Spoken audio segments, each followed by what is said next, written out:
And often I've found that when we ask God for help, He sends the people that love us to answer those prayers. Christ is so simple. His arithmetic is a child can comprehend it. At the end of the day, I think people generally want to say yes. We want to help people accomplish their goals, but most people stop themselves. Like, we're our own worst enemy.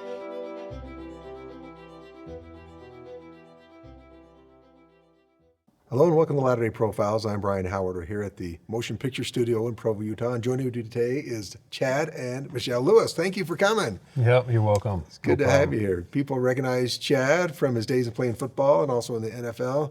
Michele, if you're a volleyball fan, Michele, All-American, played volleyball here at BYU. And we're going to find out a little bit about how you guys met. I'd like to find out about that. Let's get that story. How did you two meet? I imagine it was here at BYU. Not only was it here at BYU, it was in the training room at BYU. So for two athletes, it's kind of poetic that we met in the training room. It wasn't during the competition time, it was in the summer. We were both getting ready for Michele's senior season and my first season.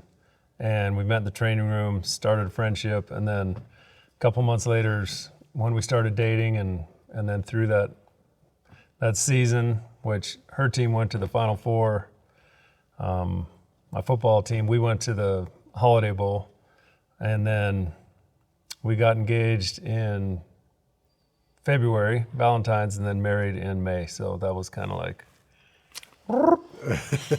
So you wrap up your career here. Also, State of Utah Hall of Fame, by the way, in BYU volleyball. So pretty awesome. So then it was that was your first year. So 3 more years here at BYU. And then, so what was that experience like going to school? You're now wrapped up with volleyball. Yeah, I was finishing up, so I taught high school math for 2 years while he was finishing his schooling and playing. And so it was super fun. I was coaching volleyball, so I was missing out on some of his stuff, but for the most part, just had a blast cheering him on. And we had our first child his senior year. Oh, yeah. So I was teaching school and just kind of making our way and loving life and all the adventures that came with it. Yeah, and those are some glory days. Some good seasons for BYU back then when you were playing, a lot of success. Yeah. When you were getting close to graduation and you're thinking next level, did you discuss that? What did you think? Thinking about getting there? What were your thoughts? We talked about it quite a bit. For my whole career, we talked about it, whether it was even a possibility. Mm-hmm.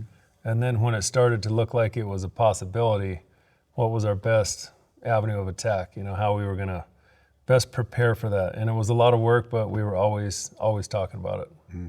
When draft day came away, you went undrafted. That's probably a disappointment because you think that might happen. How quickly did it happen that you got signed on? Within an hour of the draft. So each team is trying to fill up their minicamp roster spots. You only have so many spots, and you can't fill up all those spots with draft picks. You got to have some undrafted players. And so Michele and I were looking at several teams and talking about it. And now that I'm a free agent, I got to pick what team. And so we were going over everything. We took a quick little drive. This is my favorite part of the draft.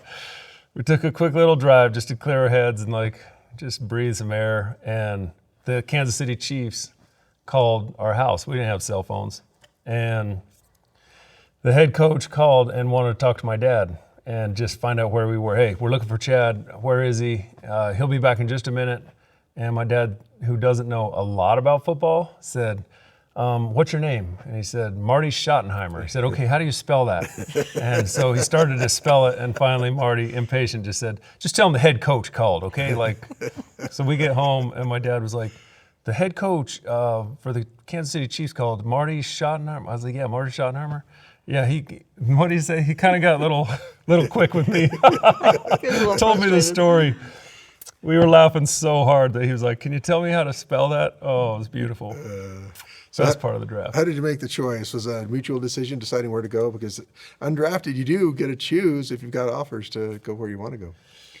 Yeah, we talked about it a lot, and he had done his homework, and his agent had done his homework, so they kind of knew where the tight ends were strong, what teams they weren't strong on, and of course Ty Detmer was at the Philadelphia Eagles at the time, so that was huge because we knew that he loved to throw to the tight end, and that was Chad's strength, so that was a big factor.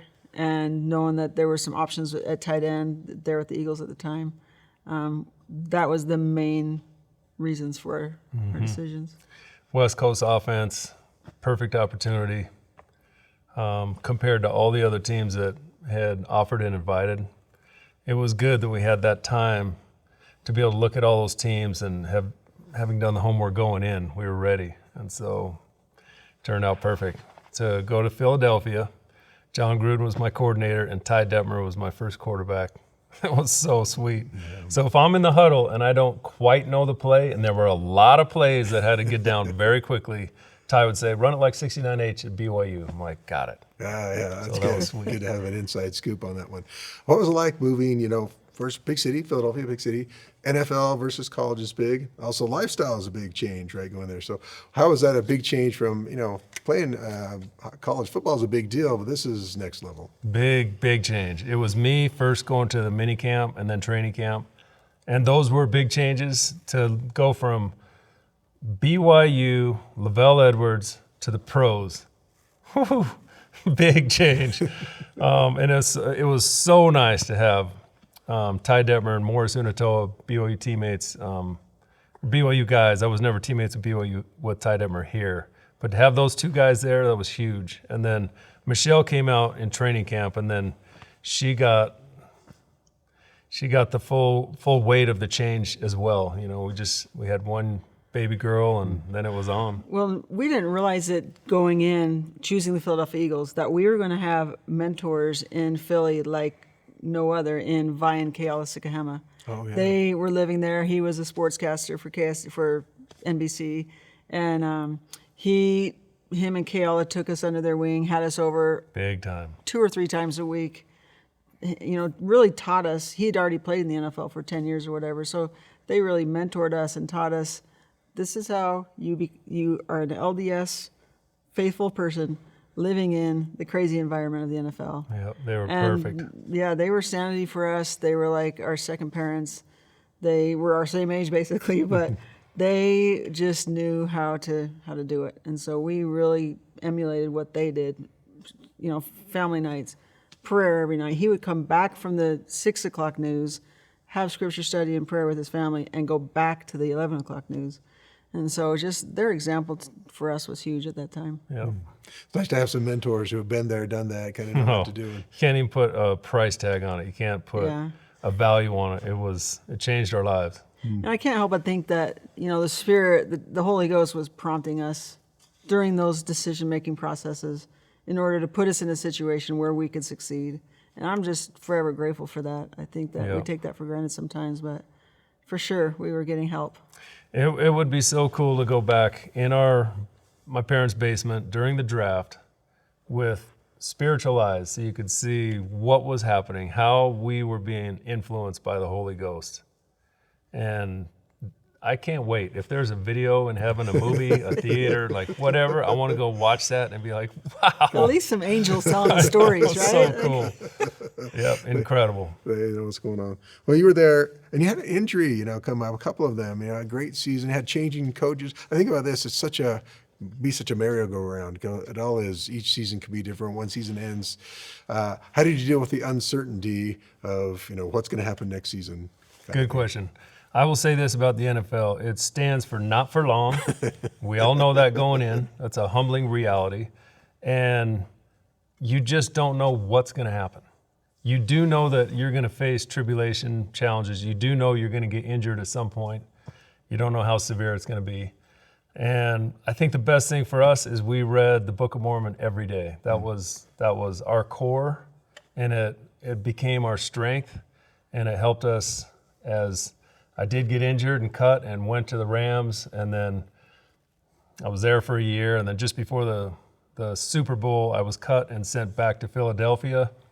I would say the constant and the pillar was together, reading the Book of Mormon every day, and it gave us something to hold on to, gave us a strength, obviously gave us the wisdom that Christ wants us to have in our hearts and our minds. But then I also needed the toughness that football required. It's not a gentle sport. It's a warrior sport. and what it required of me and my body and putting myself through stuff and pushing way past what I thought I could handle, I would say again, the Book of Mormon was the strength for that as well. And then Michele has always been my greatest mental coach, psychologist, just to be able to talk and process things and communicate with. So at that time in our lives, there was a lot going on. I was thinking, Michele, as you get either the phone call or Chad comes in, hey, I got cut. What did that feel like? That happened twice. Yeah. Those are hard. Because then, not sure where you're going, and then the Rams, that's not Philadelphia. That's a long ways away. How did you deal with that and going through those things? Well, I think one of my personality traits is I'm like, how do we solve this problem? And so I immediately okay, first time he got cut, we were in Philly, we were living in New Jersey, and we decided he had a broken ankle at the time, so he was going to exit Philly, the Eagles, and go back to BYU, rehab, get stronger. We had 2 babies at the time, a 1-year-old and a 3-month-old. And so he took the 1-year-old home with his parents. I packed up the condo that we were living in and got out there. And then it took 3 months before he got picked up again. And during those 3 months, we prayed like crazy. Like, should we keep doing this? Should we keep pursuing this? Or should we find a job and go somewhere else? And we would pray and read, like he said, and just like, I remember laying in bed one night talking, and we were just like, he for sure needs to keep playing. Felt good. And sure enough, it happened. We, 3 Pro Bowls, Super Bowl. Definitely we felt like, and Andy Reid came along, who was super helpful for us because the personality he has to his team is an LDS-based personality. Yeah. So it made it for a way cleaner environment. And we just feel like the Spirit was really guiding us, even when he got cut. It was like one door closes, another one opens.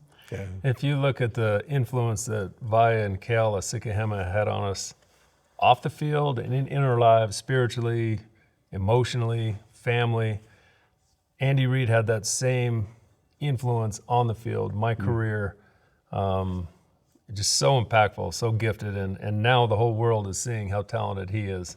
Well, I was one of his guinea pigs. I mean, I was one of the people that he applied his way on, his influence, his style, and we jived from the first second we were together. We are so grateful for Andy and Tammy, their influence in our lives, and now as time and things turn around, our son-in-law, Matt Bushman, is on the Kansas City Chiefs. And we're seeing Andy, all these years later, do the same thing, teach, coach, influence our son-in-law in a way that we're laughing because it's like, wow, deja vu all over again. Let's go. That's right. That's quite the story, right? Matt Bushman, tight end, your daughter, a volleyball player, and continue the tradition that goes on. And then Emily and Matt just had a baby girl on Father's Day. Wow. So here they are trying to make their life in the NFL with 2 little girls, and I can't even tell you all the similarities with our lives. There's a lot of similarities. Really funny. Is that able to share some life lessons with them, receptive to that as you Yeah, they've been very cool. We talk all the time. I mean, just yesterday, he's here for training camp, so he was running some routes with Jaron Hall and others, and I filmed him running a couple routes and just talking about, the things that I was seeing. I don't want to ever act like I know everything, but if he's willing to let me talk, I'll just say what I'm seeing from my perspective, and he's very open to all that, and he's hungry. He's an extremely hard worker, and he's gifted. He can do what you can't coach. He can catch the ball in traffic. You can't coach that. That's a gift, and he's got it. Yeah, I wish you better. Injury is always the big bug, right, when you get in the NFL, so hopefully you can have a good just stay safe. Good season. We went and got a bunch of bubble wrap, and so we can wrap him up. I heard you talking before about Andy Reid. I know, coaches aren't supposed to have favorites, but I think he was pretty open about who he liked, and you were on that list. He was so cool about that. He'd go speak somewhere and say that, and I'd be embarrassed because my team would look at me like, come on, man, what's going on with this BYU thing? I'm like, hey, it's real. And Bobby Taylor, one of my teammates who played at Notre Dame, first-round draft pick, defensive back, unbelievable player, came to me in the locker room, said, "Man, in Notre Dame, it's prolific. Like we got things going on. We're tight. You BYU dudes take it to a whole nother level." And I just said, "That's true. I'm super grateful for that." So we called the Philadelphia Eagles BYU East for several years with Reno Mahe and Justin N and so many others. It was a great experience. Yeah. Well, I know you had some struggling, another injury at Lisfranc, which I didn't know much about it. Then again, when had some other people get to Lisfranc, it's a pretty horrific injury. Number one, that happens. You're obviously no one's happened. What was your reaction to that? It's got to be disheartening. Yeah.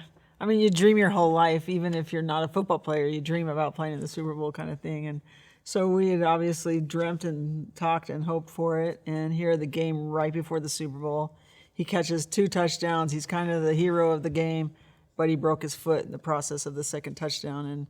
And so, at that point, like I said before, you just kind of, okay, what do we do from here? And so that same week, he went down to Baltimore, and we took our 4 little kids down there, put in a hotel, went in and got surgery, and it was outpatient. So that next day, he's getting on the plane with the team to go to the Super Bowl on a scooter, and you just that's one great thing about the gospel is you realize that's just the Super Bowl. It's really not what really matters in life. And it was a goal of his. He worked so hard for it, but it's not what made or break us. It was just kind of a bonus. And we still got to experience it. We got to have fun. But unfortunately, he was in a little jazzy scooter sitting on the sideline the whole time. Definitely not as stressful So crazy. as far as if he was playing. I would have been way more stressed out. But definitely a disappointment. But I don't feel like we've ever been sad about it. Yeah. That week was tough, but there's just so much more to life. We've got our family. His whole family came out. My whole family came out, even though he wasn't playing. We had a great time. And then, the grind of rehabbing in any injury in life is tough. But everybody goes through those, those times. Yep. So I imagine you probably contemplated, because that's a serious injury, pretty hard to come back from. Hard to imagine. I did not want to come back from it. I wanted to ride off into the sunset, retire, and say thank you for the opportunity. And it was my mission president, Kent Watson, who came to my house and said, he handed me a front page cover of the USA Today, and he showed me a U.S. Olympic freestyle skier who she broke her foot, tore Lisfranc, recovered, and was competing again. And he said, "You need to go back and play." And I was like, "No, I'm done. That was good." And he said, "If you go back and play, that means that you will rehab your foot to the point where it's healthy and strong and you'll have a good foot for the rest of your life. And if you don't, it might not be as good as you need it to be." And I felt his wisdom when he said that, and I was like, oh, man. And so then I really started kicking the rehab in gear and getting after it. And I was called back to the Eagles in November, and they said, "Hey, this is the last chance. If you can play, we need you right now." And so I went back, had a workout. They signed me. I played the second half of that following season. My foot hurt every day. Lisfranc is a tough injury to come back from, but it was the whole thing was a great experience. I look back on a million different parts of that, and we've both learned so much through it. We've hopefully been able to help our kids because they're going to have ups and downs, and it gives us some good perspective. At what point do you finally know, okay, it's time to be done? And then you ended up here as part of BYU. Oh, that's a good question, because I felt like Cinderella, the stroke of midnight hit. When I walked off the field that season, healthy, after the last game, I was emotional walking off the field thinking, I'm healthy right now. That's it. The risk versus reward was way out of balance. I didn't care if they paid me $20 million at that point. It was, I want to be able to use my body with my family, my kids, training, running, hiking, biking for the rest of my life. And I went in and talked to Andy Reid and said, "That's it. I'm done. I can feel it right here. Let's go." And he said, "Okay, just let me know if you want to play again. Let me know if you want to come back." He was very cool about the whole thing, and we both felt really good about it. Yeah, I know you've just done a major accomplishment. You finished a degree, right, an MBA. Why did you decide to do that, and how has that been? I've always wanted to go back to school, get a master's, and thought about it a lot. Applied for a different one, wasn't accepted. And with Chad working at BYU, it was definitely a great option because they give benefits to spouses. And so I saw Dean Madrian one night at an event, and I said, "Hey, I've been considering applying to get an MBA." She said, "Do it. Just apply. Just do it." I was like, awesome. "Really? Just apply? I've only taken the GRE." She's like, "Just Michelle's apply." brilliant, by the way, so that helps. And she kind of just gave me the push I needed to apply, and I got in. And She was inspiring. they let like 1 or 2 stay-home moms in to the executive MBA program a year, and I loved it. I would tell any stay-home mom just to do it. It's hard. It's a lot of work, and it really pushed me. But I thrived. I learned so much. It developed skills outside of business, just leadership skills and people skills, and it gave me experiences that I couldn't get any other way.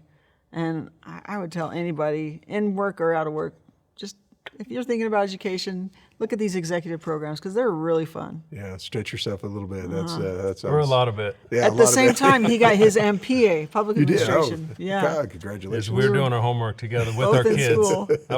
It's just what we did. Yeah. We were studying a lot longer than they were, and we were looking at them like, wait, don't you guys have homework too? Why is this taking me so long? Family study time. Yeah. Chad, tell me about your position here as Associate Athletic Director. It's a big time to be at BYU. The Big 12 is now here, and it's a big deal. What's that been like for you? Has it changed what you do and that conference affiliation? Is it? It's exciting, to say the least. Yeah, my role at BYU is the director of the fundraising team for athletics. I work with Tom Homel, the athletic director, everyone else in administration, plus the coaches and the student athletes. And then I primarily work with the donors. I've totally enjoyed being at BYU. I didn't think I would. I didn't want BYU to be a job. BYU is something I loved. But when Tom asked me to come back, it's just been such a cool part of our lives and our family to be there. The job requires me to use my talents, my gifts, to work as hard as I can. And now going into the Big 12, I can't tell you how big it is for all of us, all the coaches, the student athletes, administration. We're pumped, but we're also aware of what a leap it is. Cougar Nation is on fire. It's going to be so incredible to play the best competition week in, week out in every sport. We're not afraid, but we're definitely humbled by the Mount Everest of it all.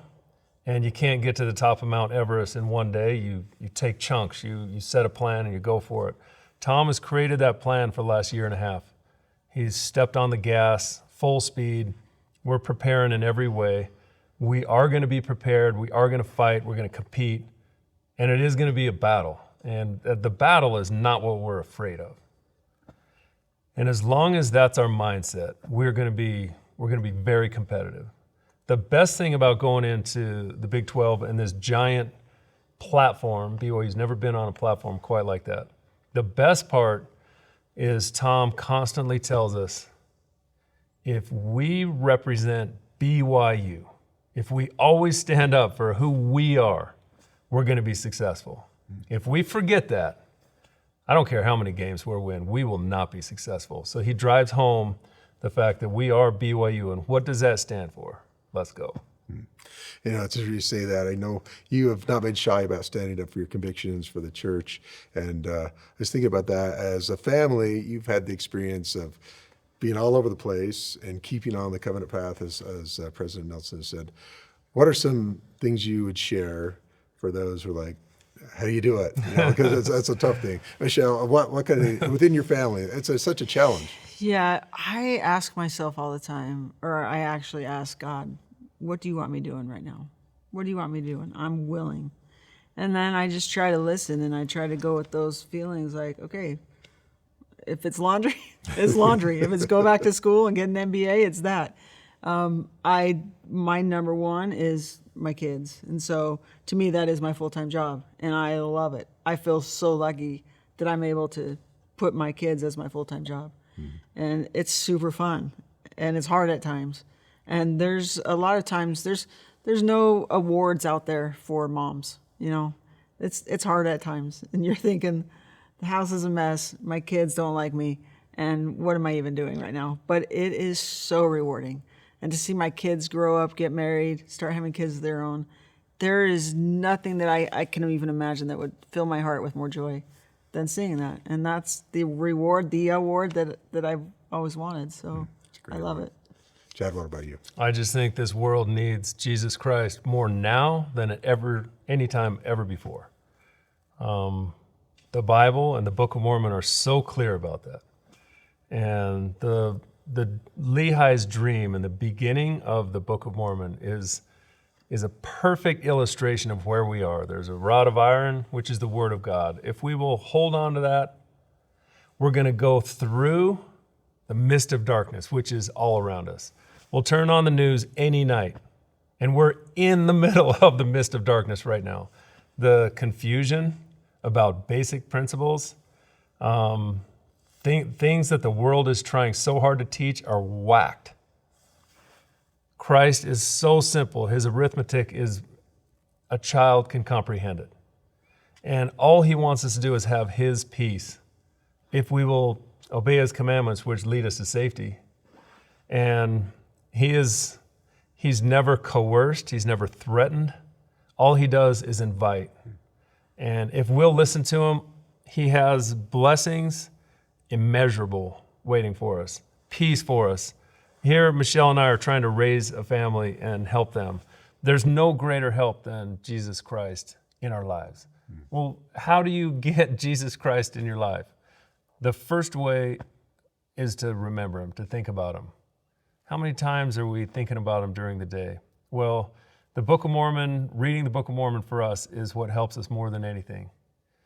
To keep him in our minds and in our hearts and talk about him. And that is the recipe that this world needs. Most of the world doesn't know it. And it's not something that can be crammed down their throat. There's no force or compulsion to it. It's just an invitation. Christ offers his peace. And it's the only thing. It's the only way. It's the only hope. He is the hope of Israel. He's our chance. That's it. Hey, thank you so much, Michele, Chad, Lewis. A great message.